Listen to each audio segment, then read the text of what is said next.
melibatkan minimal 3 variabel. Seperti Anda lihat di layar, ini contoh dari suatu penelitian yang melibatkan 3 variabel. Di situ ada variabel X1, X2, dan Y. X1, X2 itu bertindak sebagai variabel independen atau variabel bebas, dan Y bertindak sebagai variabel dependen atau terikat. Kenapa ini kami berikan? Karena boleh dikatakan 90% analisis skripsi mahasiswa itu menggunakan analisis regresi. Apalagi nanti pada saat Anda menulis skripsi, variabel yang terlibat itu minimal 3. Kalau Anda menggunakan studi pengaruh, ya tentu analisis ini bisa Anda terapkan.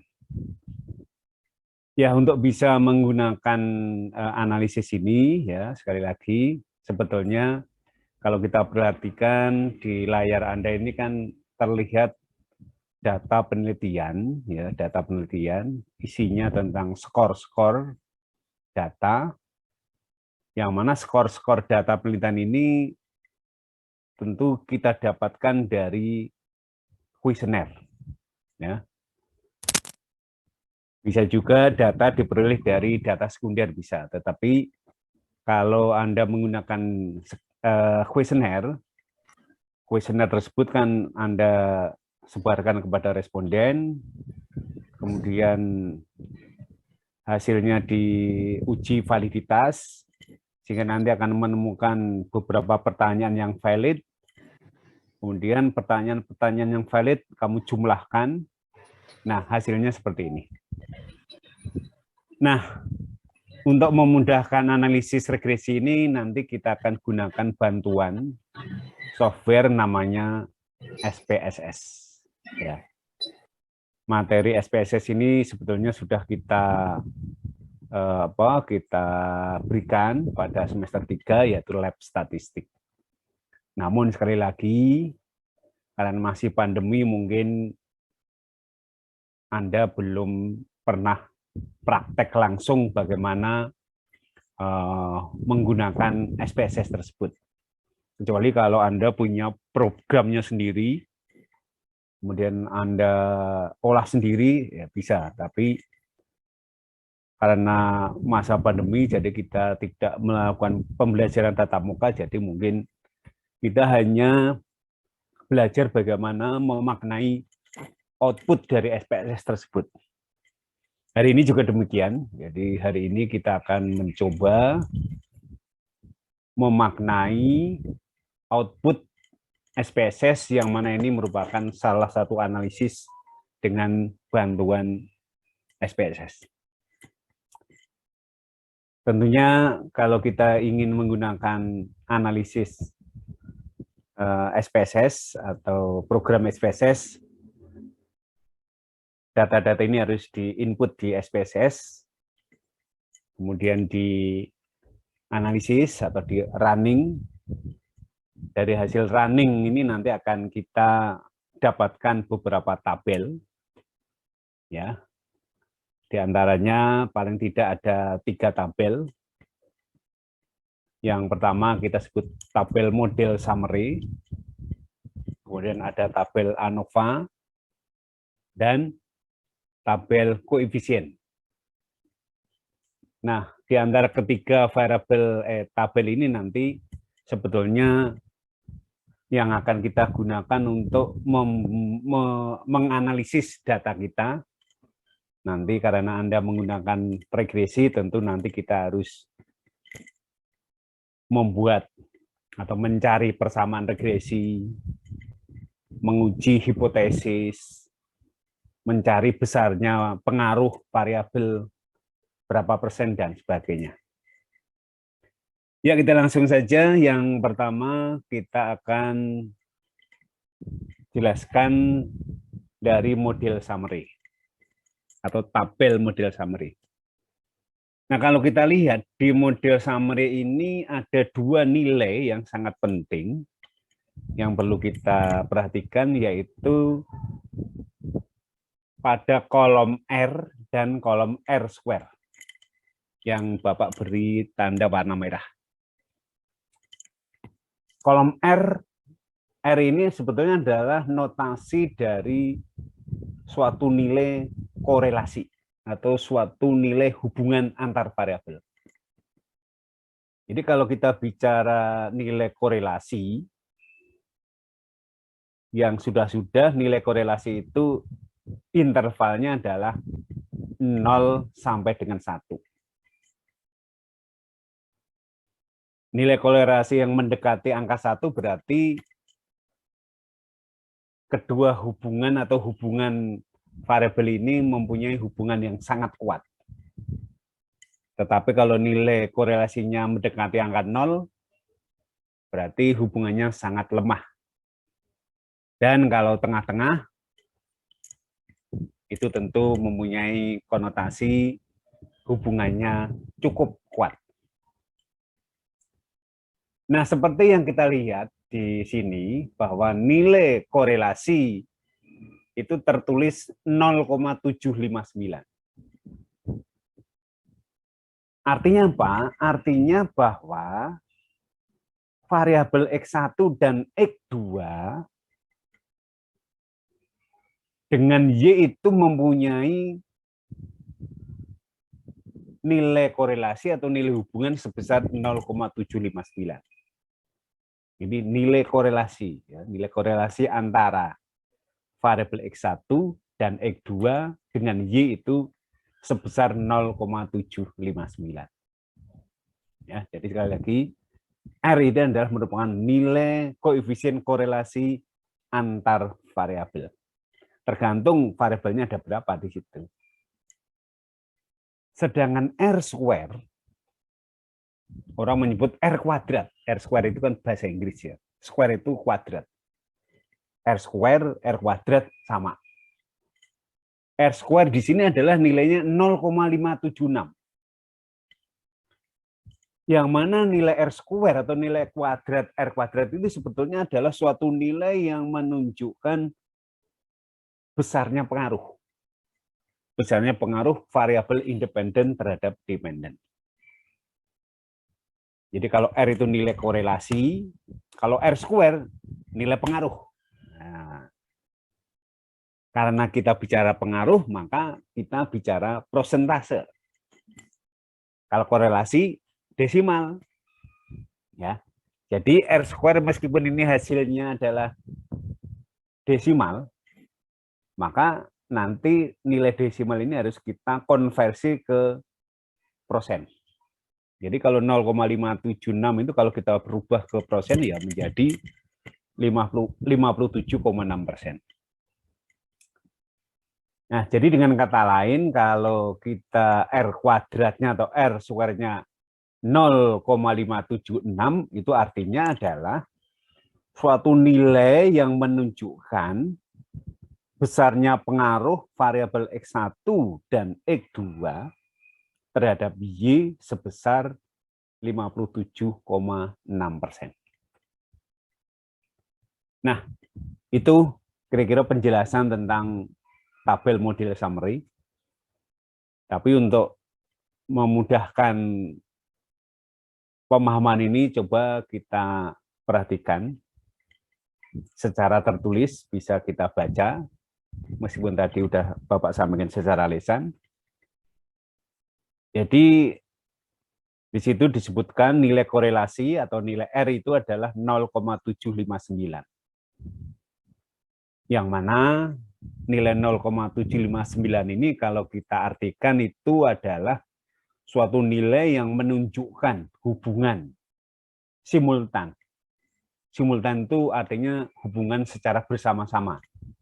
Yang dimaksud bersama-sama itu antara X1 dan X2. Dengan variabel Y sebesar 0,759.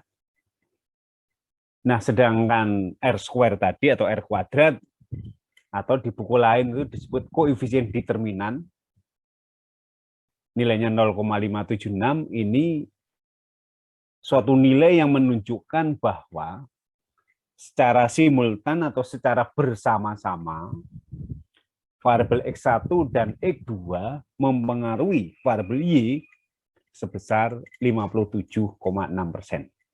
Nah, jadi sekali lagi kalau kita cermati ya, kalau kita mengatakan korelasi, berarti jawabannya mengarah pada angka desimal. Tetapi kalau kita bicara tentang pengaruh, kita angka yang kita tuju nanti, hasil yang kita tuju nanti adalah dalam bentuk prosen. Nah, itu aja cara membedakan antara nilai korelasi dengan nilai pengaruh. Yang mana nilai pengaruh ini sebetulnya nilai R² ini adalah nilai R yang dikuadratkan. Ya. R² itu nilai R yang dikuadratkan. Oke, itu tabel yang pertama. Kemudian tabel yang kedua, kita sebut tabel ANOVA. Apa gunanya tabel ANOVA di sini? Gunanya adalah untuk menguji suatu hipotesis secara simultan atau secara bersama-sama. Jadi kalau di tabel summary, terutama di kolom R² ini gunanya untuk mengetahui besarnya pengaruh secara simultan, tetapi ANOVA ini untuk menguji suatu hipotesis simultan. Nah, untuk menguji hipotesis secara simultan, itu maka biasanya itu digunakan dengan uji F. Ya, uji F.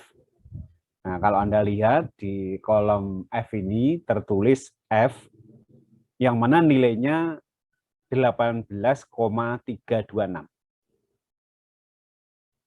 Ini untuk menguji hipotesis ini sering disebut sebagai nilai F hitung. Jadi kalau kita bicara uji F, itu ada F hitung. Nah, untuk bisa menguji nanti, biasanya F hitung ini harus kamu bandingkan dengan F tabel. Nah, sehingga nanti dengan membandingkan F hitung dengan F tabel, kamu bisa menetapkan hipotesis Anda diterima atau ditolak. Kemudian ada cara kedua, yang cara yang lebih simpel, ya, sederhana. Kita tidak menggunakan nilai F hitung, tetapi menggunakan nilai SIG. Nah, nilai SIG. Nilai SIG ini tercantum 0,00. Nah, untuk menguji kalau Anda menggunakan nilai SIG, maka cukup dibandingkan dengan 5%. Atau 0,005. Nah, adapun langkah-langkah pengujian suatu hipotesis, baik hipotesis simultan maupun parsial, maka Anda selalu menggunakan langkah-langkah yang sudah baku, langkah-langkah yang sudah ditetapkan. Jadi kalau ada pertanyaan ujilah hipotesis atau menguji hipotesis, maka langkah pertama yang harus Anda lakukan, Anda membuat rumusan HA dan rumusan HO. Apa itu HA? HA itu adalah suatu rumusan hipotesis yang diawali dengan kata ada. Kalau hipotesisnya tentang pengaruh berarti ada pengaruh. Kalau hipotesisnya tentang hubungan berarti ada hubungan. Kalau hipotesisnya tentang perbedaan berarti ada perbedaan. Selalu diawali dengan kata ada. Sedangkan HO sering disebut hipotesis nihil. Kalau HA tadi alternatif ya, hipotesis alternatif. HO itu adalah suatu hipotesis yang diawali dengan kata tidak ada. Biasanya ini hipotesis ini selalu beriringan. Kalau ada HA, ya pasti ada HO. Nggak mungkin HA berdiri sendiri. Nah, itu udah ibaratnya uang logam. Uang logam itu selalu ada. Satu sisi HA, satu sisi HO. Nah, Karena yang kita uji ini adalah pengaruh secara simultan atau pengaruh secara bersama-sama, maka secara lengkap hipotesis HA ini akan kita tulis ada pengaruh yang signifikan secara simultan variabel X1 dan X2 terhadap variabel Y. Sedangkan HO-nya adalah tidak ada pengaruh dan seterusnya. Ini perbedaannya hanya kata ada dan tidak ada. Redaksinya sama, ya. Redaksi yang lainnya sama. Itu langkah yang pertama.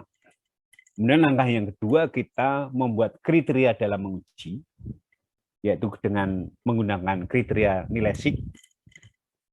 Jika nilai sig-nya lebih kecil 0,05 atau 5%, maka HO ditolak dan HA diterima. Jika nilai sig-nya lebih besar 0,05, maka HO diterima dan HA ditolak. Langkah yang berikutnya, kita akan membuat kesimpulan. Nah, tentu di dalam membuat kesimpulan ini nanti kita akan membandingkan antara nilai sig dengan nilai 5% tadi. Coba kita lihat nilai sig-nya di sini tertulis atau terlihat 0,000. Lantas nilai sig ini kita bandingkan dengan 5%. Berarti kalau kita bandingkan antara 0,000 dengan 0,05 berarti tandanya adalah lebih kecil. Sesuai kriteria yang sudah kita tetapkan tadi, jika nilai sig-nya lebih kecil 0,05, berarti secara statistik HO ditolak dan HA diterima. Nah, sehingga karena HA yang diterima, maka kesimpulan yang kita ambil adalah menggunakan rumusan HA yang sudah kita buat langkah pertama tadi. Yaitu kesimpulannya mengatakan ada pengaruh yang signifikan secara simultan variabel X1 dan X2 terhadap variabel Y. Nah, itu ending dari pengujian suatu hipotesis, baik hipotesis simultan maupun parsial, maka selalu Anda gunakan langkah-langkah ini. Pertama, Anda membuat HA dan HO, menetapkan kriteria pengujian, dan membuat kesimpulan. Nah, di dalam paparan ini Bapak tidak memberikan contoh bagaimana cara menguji F hitung dengan F tabel, tetapi di dalam modul sudah Bapak lengkapi. Langkah berikutnya setelah kita menguji hipotesis secara simultan, maka biasanya kita akan menguji hipotesis secara parsial, yaitu suatu hipotesis secara masing-masing. Karena kita punya variabel bebas ada 2, X1 dan X2, nanti kita akan menguji hipotesis pengaruh X1 terhadap Y dan pengaruh X2 terhadap Y. Sedangkan barusan yang kita uji tadi adalah pengaruh secara bersama-sama, yaitu X1 dan X2 terhadap Y. Nah, untuk keperluan menguji hipotesis secara parsial, maka digunakan tabel koefisien. Kalau tabel ANOVA tadi kan untuk menguji secara simultan.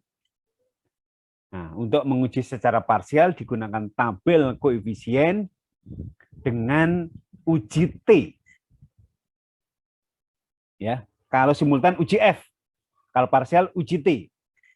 Makanya ini kalau Anda lihat ada nilai T hitung, terutama kalau kita lihat pada kolom T. Ada 2 nilai T hitung, 3 sebetulnya, karena kan yang T hitung nilai konstan tidak kita bahas. Yang kita bahas ini adalah T hitung untuk X1 dan T hitung untuk X2. T hitung untuk X1 nilainya 1,824 dan T hitung untuk X2 adalah 4,319. Nah, sama seperti pada saat uji F hitung tadi, kalau kita menguji menggunakan T hitung, maka pembandingnya adalah T tabel. Sehingga dengan perbandingan antara F hitung dengan F tabel nanti, kita bisa mengetahui apakah hipotesis kita diterima atau ditolak. Kemudian cara yang simpel, kita akan gunakan cara yang kedua, yaitu dengan cukup melihat nilai sig-nya.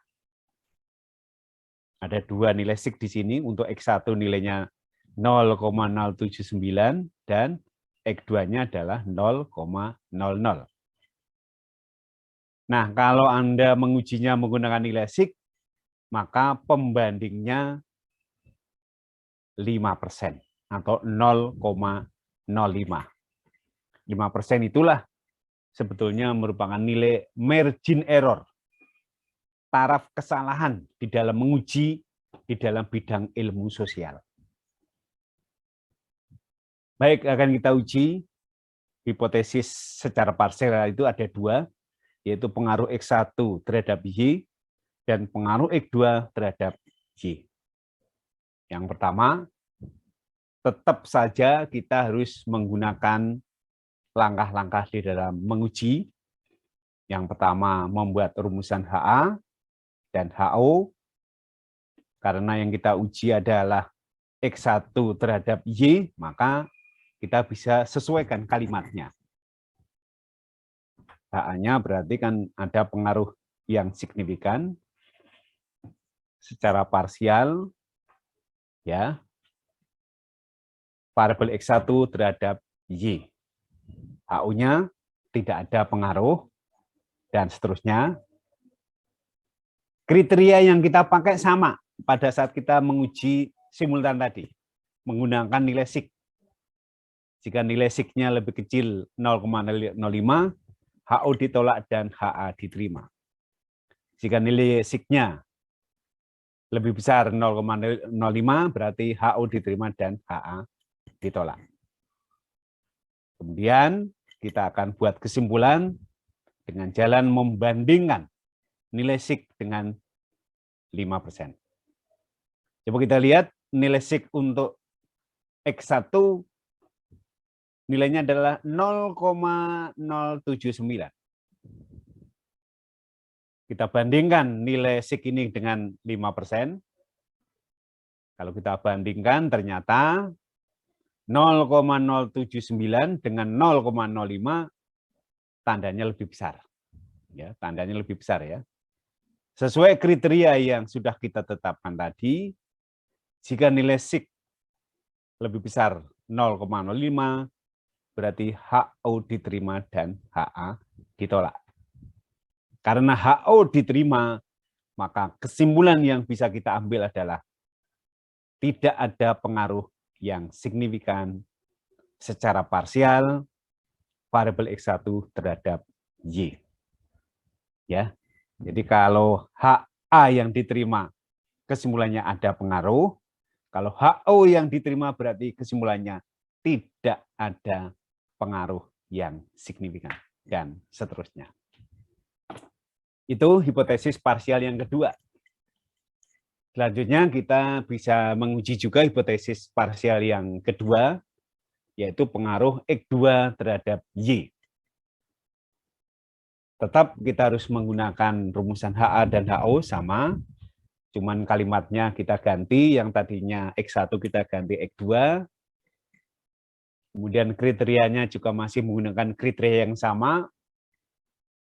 Langsung kita bandingkan dengan melihat nilai sig.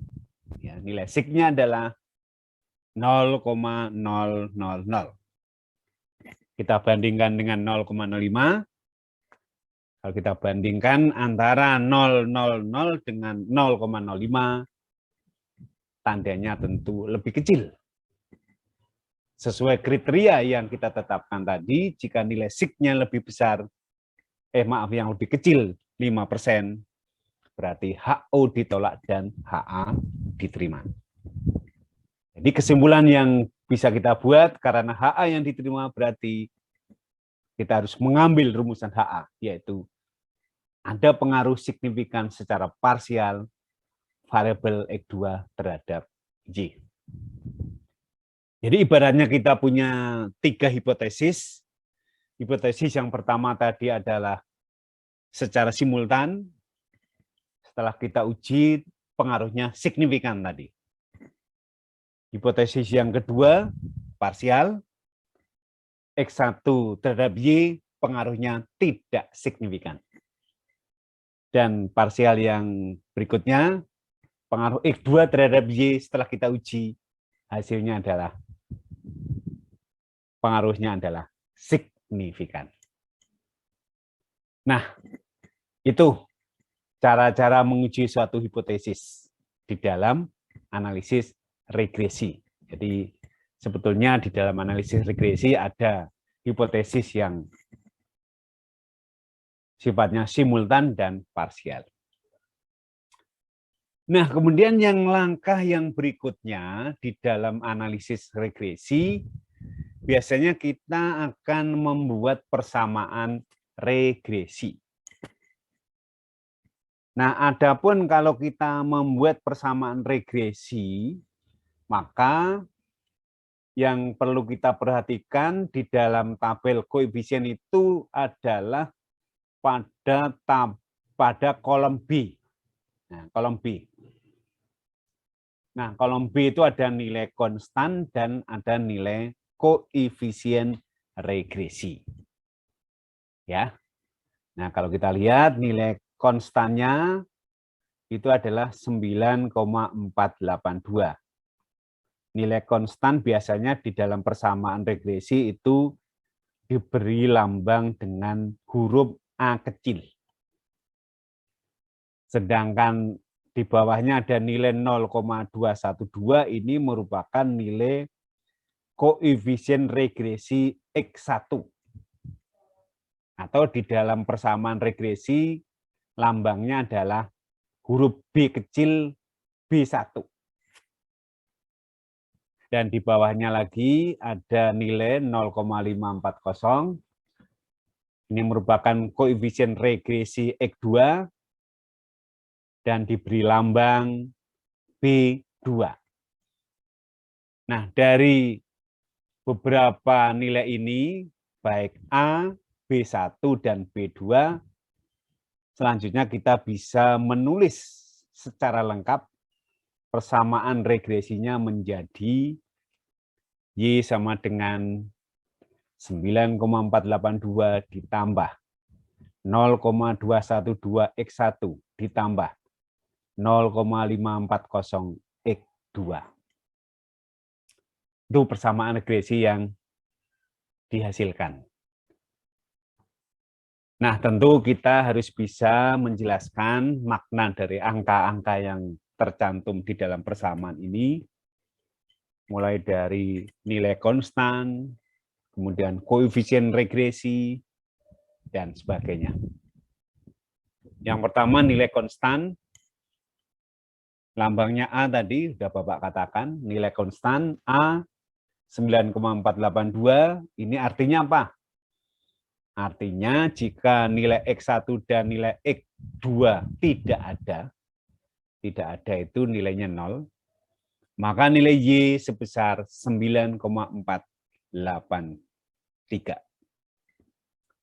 Jadi secara sederhana dari persamaan regresi ini kita X1 ini kita ganti 0, X2 juga kita ganti angka 0, maka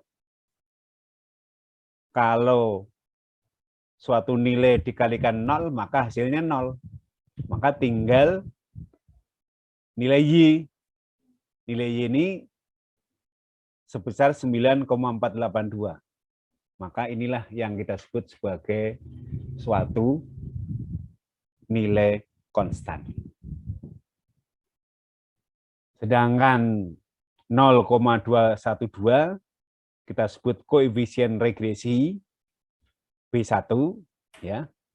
Jadi 0,212 itu dapat diartikan sebagai jika nilai X1 meningkat sebesar 1 poin, maka nilai Y juga akan meningkat sebesar 0,212 poin.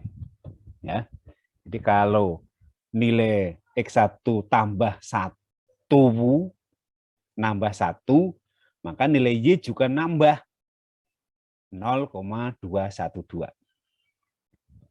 Kalau nilai X1 tambahnya 10, maka penambahan nilai Y juga dikalikan 10. Berarti menjadi 2,12. Kalau nilai X1 tambahnya 100, maka nilai Y juga dikalikan 100. Tambahnya menjadi 21,2. Kemudian untuk B2 nilainya 0,540, yang mana ini dapat diartikan jika nilai X2 meningkat sebesar 1 poin, maka nilai Y juga akan bertambah atau meningkat sebesar 0,540. Dengan cara yang lain, silakan kalau X2-nya Anda tambahkan, tinggal nanti Y-nya akan menyesuaikan. Nah, pada kasus-kasus yang lain, persamaan regresi ini kadang-kadang mempunyai nilai koefisien regresi yang negatif. Dalam contoh ini kebetulan positif. Bagaimana kalau nilai B1-nya atau nilai B2-nya negatif? Nah, tentu kita harus memberikan makna yang berbeda. Misalnya di sini katakanlah nilai B1-nya anggap aja ini negatif. Negatif 0,212. Nah, negatif ya. Nah, kalau negatif berarti bagaimana caranya? Cara mengartikannya?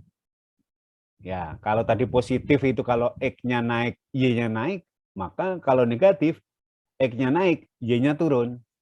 Nah, sehingga seandainya ini yang kita anggap nilainya negatif 0,212, maka jika X1-nya meningkat 1 poin, maka nilai Y-nya akan turun. Ya, akan turun sebesar 0,212. Itu yang perlu kalian pahami. Perhatikan tanda positif dan tanda negatif. Jadi, kalau Anda paham tentang persamaan regresi ini, mau diganti angkanya berapapun, niscaya kamu bisa menjelaskan. Ya kan? Tinggal, positif.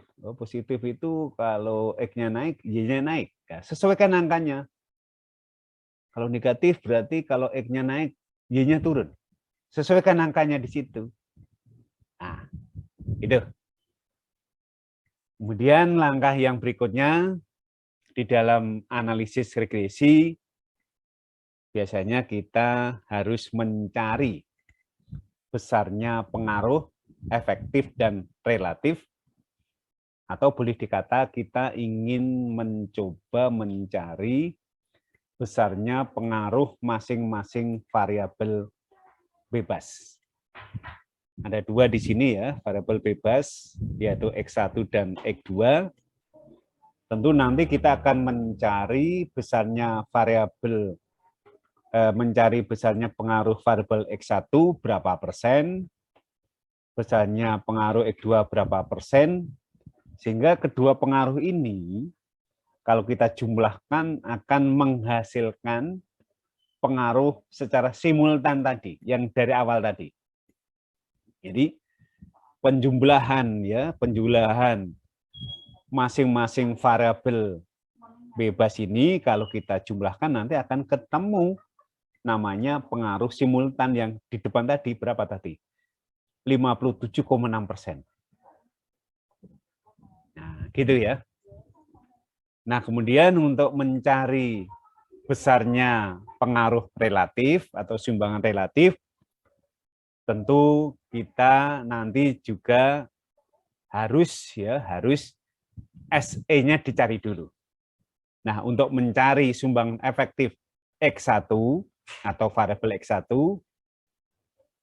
maka rumusnya yang akan kita gunakan adalah korelasi X1Y dikalikan beta X1.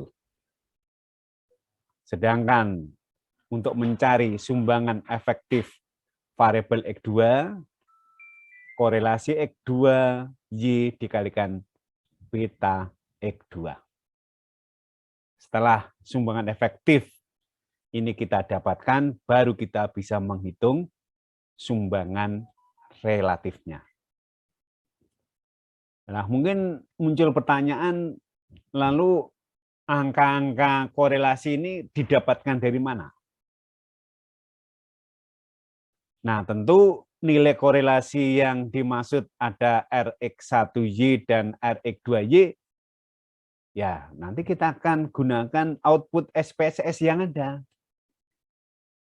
Ya, karena kita kan tadi dengan bantuan SPSS. Nah, dari mana nilai korelasi X1Y dan korelasi X2Y? Nah, di dalam output SPSS regresi ini ada namanya tabel korelasi. Jadi selain tadi ada tabel summary, ada tabel ANOVA, ada tabel koefisien, ada tabel korelasi namanya. Nah, untuk bisa mengetahui besarnya korelasi antara X1 dengan Y, ya caranya sangat mudah. Tinggal Anda mengkombinasi antara variabel X1 dengan Y. Nah, ini contohnya. X1 ini ya, X1 yang paling atas nih. Kamu tarik ke kanan sampai ketemu kolom Y. Nah, nanti pertemuan antara X1 dengan Y itu akan kamu dapatkan nilai korelasi yaitu 0,532. Itulah yang merupakan nilai korelasi antara X1 dengan Y. Nah, untuk mencari korelasi X2 dengan Y caranya yang sama, yaitu kombinasi antara X2 dengan kolom Y, nanti akan kita dapatkan nilai 0,724. Inilah yang kita sebut nilai korelasi atau Rx2Y. Nah, kedua nilai ini nanti akan mengganti rumus yaitu Rx1Y dan Rx2Y. Kemudian untuk mendapatkan nilai beta X1 dan beta X2, maka kita gunakan tabel koefisien. Yang di depan tadi kan kita juga menggunakan tabel koefisien. Ada kolom yang belum kita gunakan, yaitu kolom beta. Kolom tadi kan kolom T dan sig itu dipakai untuk menguji hipotesis parsial. Kolom B-nya dipakai untuk membuat persamaan regresi. Dan kolom beta digunakan untuk menghitung besarnya pengaruh secara parsial. Nah, kalau kita lihat di situ ada nilai beta X1 dan beta X2.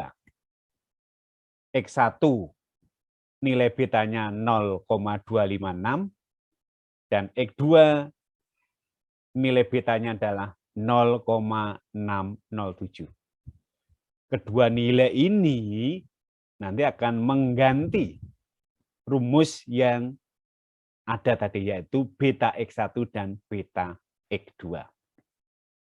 Selanjutnya, kedua nilai ini nanti akan kita kalikan.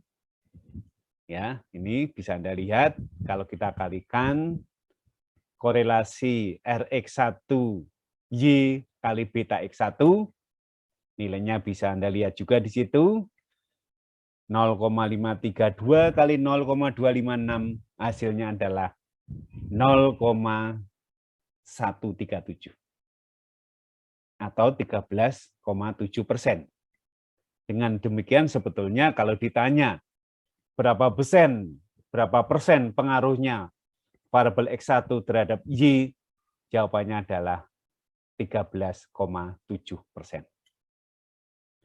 Kemudian yang berikutnya adalah untuk mencari besarnya pengaruh X2 terhadap Y, tentu kita gunakan rumus yang berbeda, rumusnya ya, korelasinya yang berbeda, yaitu korelasi R X2Y kali beta X2, korelasinya 0,724 dengan betanya 0,607, sehingga kalau kita kalikan ketemu 0,439 atau 43,9%. Dengan kata lain, besarnya pengaruh variabel X2 terhadap Y adalah 43,9%. Nah, inilah pengaruh masing-masing variabel bebas tadi. Nah, kalau kita bandingkan di antara dua pengaruh variabel bebas ini, maka yang mempunyai pengaruh paling dominan itu ada pada variabel X2. Ya, nilainya 43,9%. Kalau X1 hanya 13,7%. Nah, besarnya kedua pengaruh ini kalau kita jumlahkan akan ketemu nilai 57,6%. Yang mana nilai ini merupakan nilai atau besarnya pengaruh secara simultan yang di depan tadi. Nah, kalau sumbangan efektif ini sudah kita dapatkan, kita bisa mencari sumbangan relatifnya. Tentu kita harus tahu sumbangan relatif itu adalah sumbangan yang total keduanya harus ketemu 100%. Ya, namanya juga relatif. Jadi sumbangan dalam bentuk persen dan tentu jumlahnya 100%. Nah, jadi kalau kita hitung sumbangan relatifnya masing-masing itu untuk sumbangan relatif X1 23,8%, dan sumbangan relatif X2 76,2%, sehingga kalau kita jumlahkan ketemu 100%. Nah, itu yang terkait tentang analisis regresi ganda. Jadi nanti pada saat Anda ujian, kalau ada pertanyaan tentang analisis regresi ganda, yaitu kira-kira jawabannya ada perkuliahan hari ini. Sebelum kita lanjut ke materi yang kedua, silakan. Kalau ada yang ingin ditanyakan atau ada yang ingin bertanya, silakan Bapak beri ruang untuk sesi tanya jawab. Pak, mau tanya dong. Ya, ya silakan. Tadi yang sumbangan relatif itu kalau hasilnya enggak 100%? Ya, ini karena hanya pembulatan mungkin. Mungkin Berarti itu emang udah pasti hasilnya 100%, Pak? Ya, kalau misalnya 9, bisa saja 9 misalnya ketemu 99,9, ya enggak masalah, itu kan hanya pembulatannya. Tetapi kalau Anda menemukan jumlah relatifnya kok misalnya 120%, itu pasti salah. Pasti salah. Kalau hanya pembulatan 99, itu masih logis itu, masih masuk akal. Atau misalnya 101 masih masuk akal. Karena tapi kalau Anda menghitung kok sumbangan relatifnya ketemu 150 misalnya, pasti ada yang salah. Oh, ya Pak. Ya, salahnya mungkin Pak. Biasanya kalau kayak gitu kadang-kadang mahasiswa kelirunya begini. Jadi kalau Anda menghitung sumbangan relatif, ya, kalau koefisien regresinya ada yang negatif, biasanya tanda negatif diabaikan biasanya. Nah, ini kadang-kadang tidak diabaikan, sehingga sumbangan relatifnya kadang-kadang munculnya di atas 100%, itu sebenarnya tidak mungkin terjadi itu. Ya, gitu ya, Neng ya. Iya, Pak. Makasih, Pak. Ya, ya. Oke, ada yang lain lagi? Ya, baik, kita akan lanjutkan materi yang kedua. Mudah-mudahan cepat selesai, yaitu tentang analisis jalur. Baik, Bapak langsung share screen PPT-nya.